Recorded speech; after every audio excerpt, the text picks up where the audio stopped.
Over the last 30 days, I posted over 500 pieces of content, and I want to tell you how it went. Now, before we dive into that, you need to know why I did it. So I wanted to build a community. I wanted to build an audience. I know I want to take on speaking engagements. I know I wanted to position myself to partner with brands later down the line. We're also producing short films, and it's a lot easier to do things, to do these projects when you have an audience of people that are just like invested in you and invested in what you're working on. And we make content for other people, right? We're amazing at long format storytelling, docu-style, interview style videos, and we wanted to practice a little bit of what we were preaching so that we were embodied in the same things that we were recommending for our clients. You know, so many of us that are used to being behind the camera, we're like, well, I'm behind the camera, you're in front of the camera. And it's like, you have so much more credibility when it's like, hey, like, I've done this. I've built this. I don't just do it for my clients. I've done it for myself. This is the process. This is what works. And when you model that, there's a sense of believability that comes with that. So I said, let me see what it's like to create the volume at the same level as some of my favorite creators. I saw an interview with Kev on Stage, and he said, yeah, I just record on my phone and just publish it. And now that he said that, I was like, of course you do, because I can tell, like, you know, these moments are organic, they're natural, they're conversational, they're relatable. And it's not everything is high production requires editing. So I told myself I would take that same approach. I would allow myself to be unfiltered, sometimes unhinged, and I would just get my thoughts out and find my style and find my voice. And the beautiful thing about this process, getting into what it was like, was that I had so much fun. Was it a lot? Yeah, it was a lot. It was a lot more than what I was used to doing. But I found a way to do it sustainably. The 30 days flew by. Like, it's actually, this challenge has been over for 4 days now. And I was like, oh my God, the challenge is over, because I'm still producing at that level. And finally, I decided this is the amount that I want to be creating. This is the level that I want to be showing up at, because it is so impactful and I started so much momentum, and I want to see how far I can take it. I loved the fact that I feel fully self-expressed. I found my voice and a great place to start. And some of the things that surprised me was that no one wants to see me do makeup or do a day in my life, or I'm not that type of influencer. I'm the type of influencer that educates even when I'm trying to be funny, and the type of influencer that has an interesting perspective that makes people think. Even when I'm being totally and completely unserious, people always respond and say, I feel smarter listening to you. I never thought of it that way. And so I had to just embrace that that's the impact that I have on people. And it's the same feedback that I get in person. That's just who I am. So I finally was like, okay, my nerdy, give all the fucks self is who's showing up in these spaces. Like, that's what I need to lean on. I'm not going to be a beauty influencer.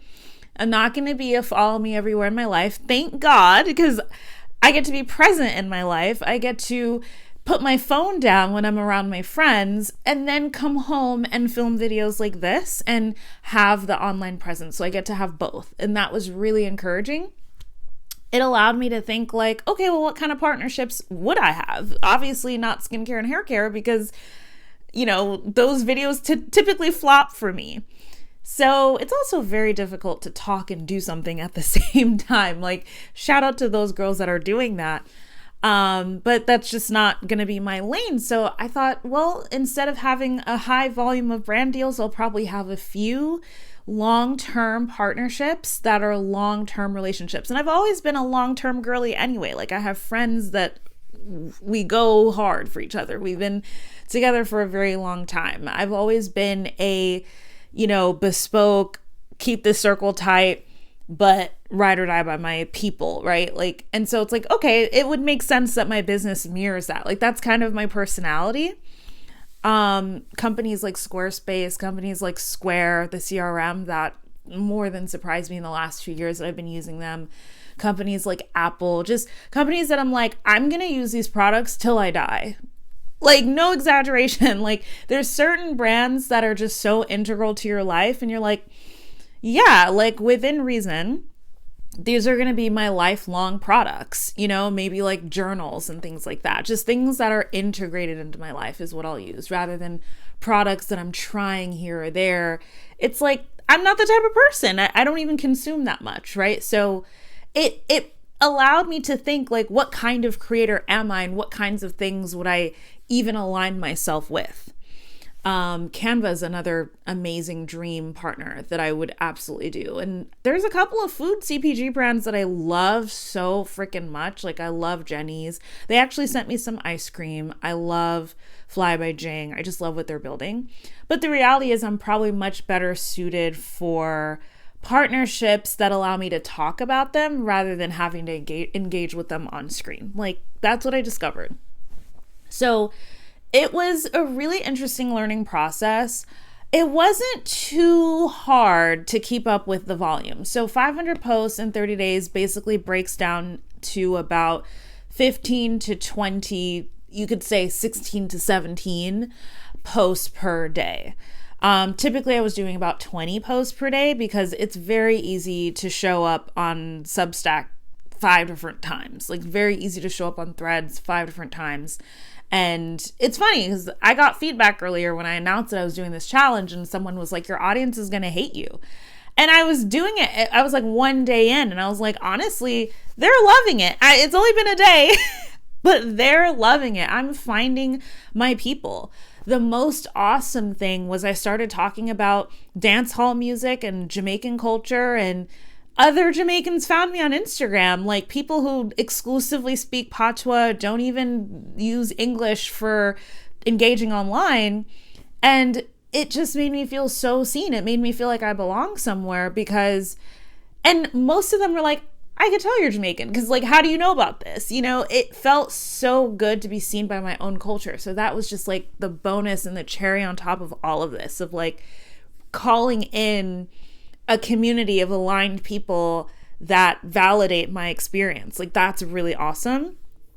What else surprised me?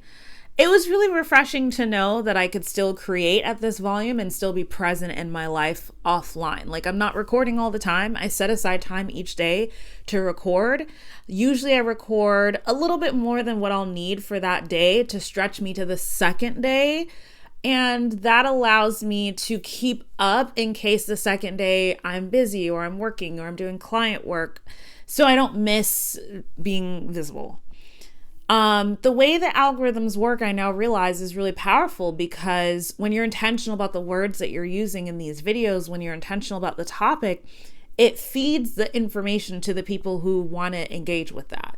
So when I was talking about dancehall music, it fed me to Jamaicans. When I was talking about hip hop, it fed me to like folks from the South who love old school hip hop from like the 90s and the early 2000s. Like, it was really awesome to see how granular the algorithm actually is. And it let me know that it's very much so not dead. It just works in a very specific way. And you just have to learn how to show up in a way that's aligned for you and in a way that is resonant with the way the platforms receive information. And that is something that's worth doing, because then the right people can see you. And, I set aside my time to do the content. And then when I wasn't recording, I could just focus on my life. So I'm not the type of creator that has to record everywhere at all times, be on my phone all the time. Like, I went to dinner, didn't record anything, so didn't even so much as took a picture and still talked about it in a video later, and it went viral and tons of people said they were going to check out the restaurant. So for me, I'm very much so a storyteller, very much so like a hindsight reflector. And that's what my audience loves to see from me. They don't necessarily need to see proof or evidence of. Just my reflections and my recall of my memories and experiences really resonates with people. So here is the numbers, some of the numbers. So YouTube and Instagram, basically I started at 0. Instagram, I had like 70 followers. All 70 of them were people who knew me personally. Okay, so there wasn't anybody following me that I didn't know. YouTube, I didn't have an account established there, so I basically had no followers. So my YouTube account which I have 2 accounts, one for long format, one for short format. My long format one is at 60 subscribers. My short format is at 75. That's huge for me because with my shorts channel, I started with 0. LinkedIn is still slow to grow. And I know that there is a way that I can crack at it. So I went ahead and scheduled some time with a messaging strategist to help me zone in on my messaging on LinkedIn, because I think that that platform is like really unique and you can't necessarily plop on there the same way that you show up on TikTok. I know a couple creators that do, but I think that works for them for different reasons. So I was like, you know what? I'm going to get help on this. Now I have the data to say, hey, this is what I've done. This is what is true for me. And now we can like start from an informed place instead of throwing spaghetti at a wall to see what sticks. Instagram 10x'd. I went from 70 followers to I almost have 800. Like I'll probably hit 800 today. TikTok exploded. I started at 700, 800. Now I'm at 2,200. It's really amazing to see how explosive the growth can be on certain platforms and where it is that I'm actually shining. On my YouTube long format channel, and let me know if you want me to make a video about why I separated that, but I can talk about that later. My YouTube long format, it's slow to grow, but I use it as a library of resources that I send to clients. So I love having it because this is where I flex my expertise the most. This is where I'm probably the least entertaining and the most educating, and that's okay. But as long as I'm growing on my shorts channel, I link to both channels on each one. So I'm like, it'll grow because now my business Instagram is growing because my personal Instagram is growing. So it's kind of going hand in hand there. What's interesting about Substack is that I was so clueless about how to grow on Substack, but just engaging on the platform, sharing what you like, writing regularly grows your account.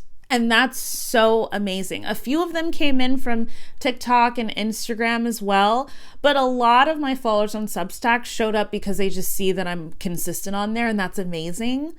Because, you know, it's a platform that works as it should. And I love that. So I love writing on there. I love writing every single day, seeing what's going on in the news, seeing what's going on in pop culture, and connecting it to what I do, which is the storytelling, the mindset work, and the branding. And that's just been such a great outlet for me. And writing on Substack also helps me come up with ideas for TikTok because it just gets my brain clear and allows me to formulate my thoughts so much faster. So I love that for my Substack. And like, it's just being able to build an email list is huge. I've never had an email list before. It's not necessarily a mainstream marketing channel, but I think for me as someone who at most, I usually only work with a few people at a time. I don't necessarily need this complicated funnel to working with me. Just having a list of people that I can directly contact is huge. And that's what I love about Substack. Overall, this challenge was amazing. I learned so much about myself as a creator, what I want for my future, and I've already established my goals moving forward. So my goal right now is to get to 10K. 10K across platforms, 10K on each platform. That's my next milestone that I would love to hit. And I'm just having fun. I'm having fun in this process of building. Right now, I'm working on monetizing and I'm working on the ability to convert people who watch my videos into clients. And so I'm reaching out to my community to help me with that. And I'm sure I'll hit that milestone before the 10K point. But there's something about 10K that opens doors for speaking, opens doors for brand partnerships and those things. So that's why that number really matters to me. But in the meantime, I'm going to keep running my business. I'm going to keep talking about what I do. I'm going to keep talking about the inner work of branding. And that is also the title of my coaching services and all of that, because it always comes back down to branding and storytelling for me, whether it's that I'm helping people produce their own long format content or coaching them on the mindset that they need to be in order to be visible and have an impact and be better leaders and be better thought leaders and handle their platforms with responsibility and strategically. All of those things require so much intentionality and so much self-awareness. And that's what I do a lot of in my one-on-one coaching. So I love it. I'm going to keep up with this schedule. It's very sustainable for me now. I'm having so much fun and I can't wait to the next milestone. But how I know this is working for me is that every single day I get excited to create. Every single day I get excited to write. And that's the most important piece about this. It wasn't this, I gotta do this thing. It wasn't a drag. It wasn't a drain. It just felt like I was validating something I knew about myself all along, which is that I'm better off with a platform that is intentional, that I've built with a strong community, than being hidden in the name of safety, right? So it was a beautiful becoming story. It's only been a month, so I'll report back in a year and let you know like what it was like to produce at this volume for a year. I'm sure there's going to be massive shifts by that point. But if ever you're thinking about, should I build a platform? Should I be more visible? I think when you have something that you really want to share and you have a clear message that you want to give out in the world, even if that's not what every single video or piece of content is about, like, the answer to that is yes. In this economy, you can always benefit from being more known for what you do and how you are than no one knowing you, and it just being harder to kind of make moves in this space. So comment below and let me know where you are in your journey of content creating. Talk to me about your brand. Talk to me about any questions that you have, and maybe I'll make another video answering some of those questions, because I love giving people permission to do what they've always wanted to do, but for whatever reason they've been holding back. So if you ever needed a sign to not hold back, this is it.